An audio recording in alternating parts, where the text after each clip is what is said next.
Hi there. My name's Miranda, and I've been a recreation therapist in long-term care homes for over 15 years. I've worked with people with Alzheimer's and dementia, providing quality of life programs and meaningful, engaging activities to bring to their life. Today, let's go over 10 activities that you could possibly do with your loved one. One activity that you can bring joy and engagement with your loved one is bubbles.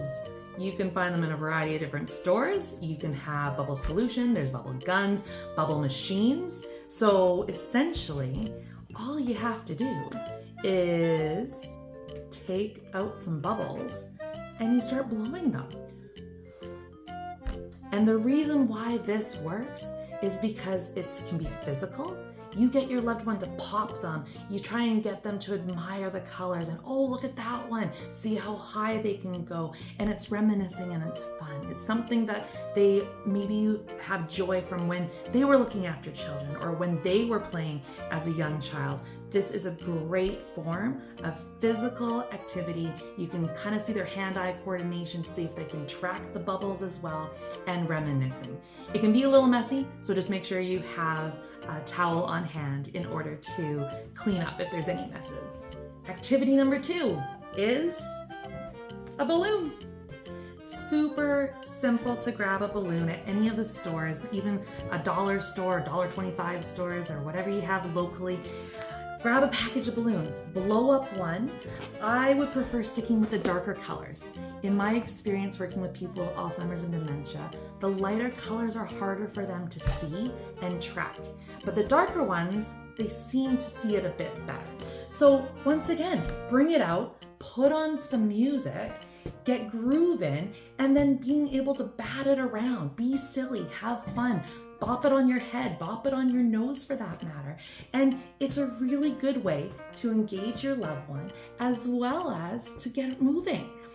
Another suggestion is you can grab a pool noodle. You can cut it in half, right in the middle, and then you kind of have a sword or a stick.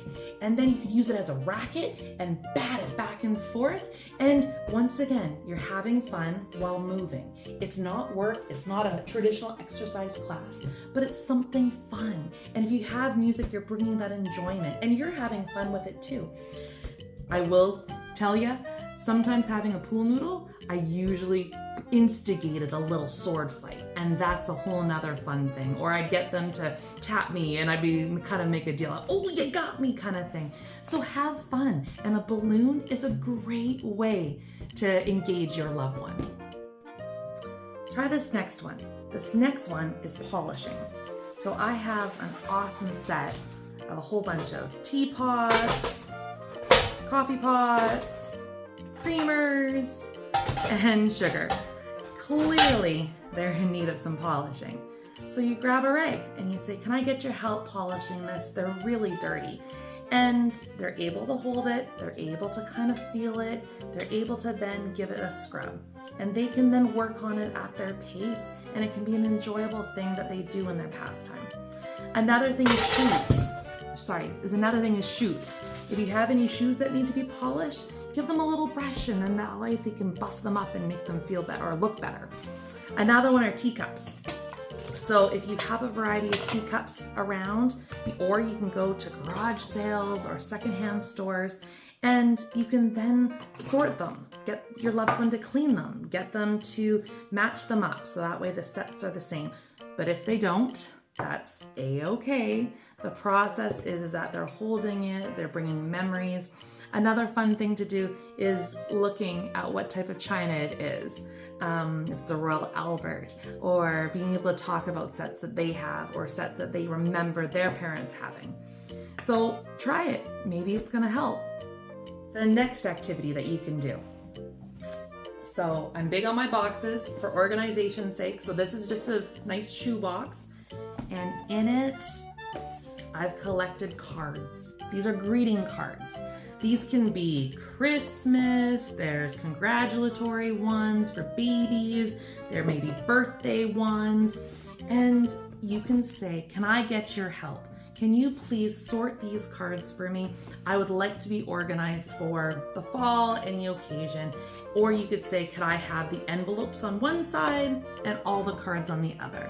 And so many times I've presented this with loved ones and people that I've worked with, and they've been fiddling with it for so many minutes. And they'll look at the patterns and the designs, and they're will read it if they're possible, but it's a really good activity that you could pull from your shelf, you could pull from a cabinet and say, can I get your help sorting these greeting cards? So that's one suggestion that you could possibly try. Another one, and here I am with another box. This one's a pink one. Once again, you can label it so that way you know what it is, but it's a photo box. And these could be memories of your loved one. This could be memories of your life, and just have them loose leaf and have them kind of spread out. So once again, it's a tactile thing. Alzheimer's and dementia, they like being able to kind of manipulate their things if they're at that stage. And sure enough, you'll find them kind of looking at the picture, analyzing it, and they might say, oh, that was my mother or my sister. I mean, doesn't matter if they're wrong. You don't need to correct them and say, well, that's not your mother, or don't do that per se, because this is their reality. This is an activity that is bringing them hopefully joy and allows them to reminisce. So try that, have some photos on hand, and then maybe it's something that they can go through and that they can enjoy going through it. All right, so this next suggestion is kind of like a craft. Even if you're not the craftiest person in the world, that's okay.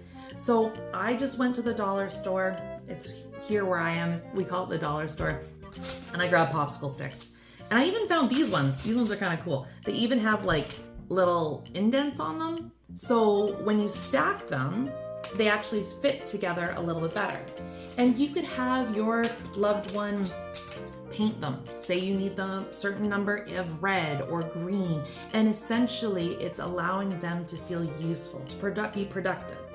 You can even start building a house, and you can start piling it up, and you can try make a game out of it. See, how high can we make the popsicle sticks today?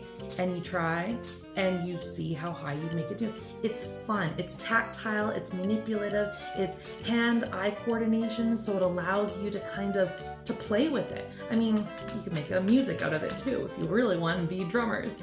Ultimately, you're giving them purpose. You're giving them a job to do. You're making them feel useful. So that could be an activity to do. The other activity for crafting is rock painting. So this, when you go outside for that fresh air, look for rocks. And just grab a couple. It doesn't need to be a lot. Grab some paint. Get them to choose a color. These are the two that I found that I had on hand, a pink and a kind of like a light beige. Ask them which color they like. Lay out some newspaper. Grab a paintbrush. Dip it on the newspaper and get them to paint it. So you're just saying, I have an idea. I'd like to bring some color to the garden or the pathway. We're gonna paint some rocks, and then we're going to make it a nice design. You could do, so after they're done painting, you could then do a heart. You could write some words like love or hope. And once again, it's just a nice activity to do. Doesn't take too much time or effort, but it's just another way to have them be engaged. So try it, see if it works. This next activity is really fun. So on your walk or when you're going outside, pick some flowers, pick some wildflowers, or if you're going to the store, pick some nice flowers, could be carnations, whatever you feel like, whatever's in your budget. Bring them home and say, can I get your help? I'd love to decorate this place. Bring some festiveness to it. Can you help me arrange some flowers? And lay them out like this. And I've seen residents or like loved ones, residents for when I was working in long-term care, they would sit there, kind of look at it and not be like, no, I don't want to do it. But then if you just give it some time, they kind of will like start picking at it, and they'll start wondering about it and then touching it. And they'll probably start arranging it. And once again, it doesn't have to be perfect. The idea is that it's bringing enjoyment, and that it's something that they're feeling a sense of pride and accomplishment for arranging the flowers. And then you've got something pretty for your table too that you're able to then admire and enjoy as well. So you could try that. And the last and final one is kind of take it seasonally, but this could work anytime. I went grocery shopping and I found a huge bag of apples recently. It's fall time here, so apples are definitely on sale. And what you can do is say, look, I grabbed a whole bunch, I went shopping today, look at all these apples. Can I get your help polishing them and cleaning them so that way they're ready? And once again, you can get them to have a rag and get them to help you clean the apples. You can get them to count the apples. You can then get them to get them to help you do the cooking. Help them get you like almost like an assistant kind of thing.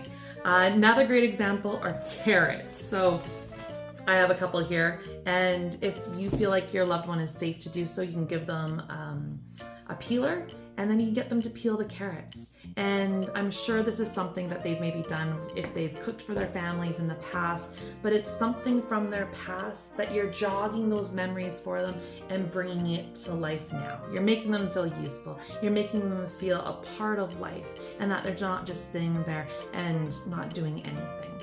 So I hope these activities give you some ideas to do and maybe try throughout your day. And please like, subscribe, comment, share. Let me know. What have you done with your loved one for activities that have helped improve their quality of life? And until next time, I hope you have a great day.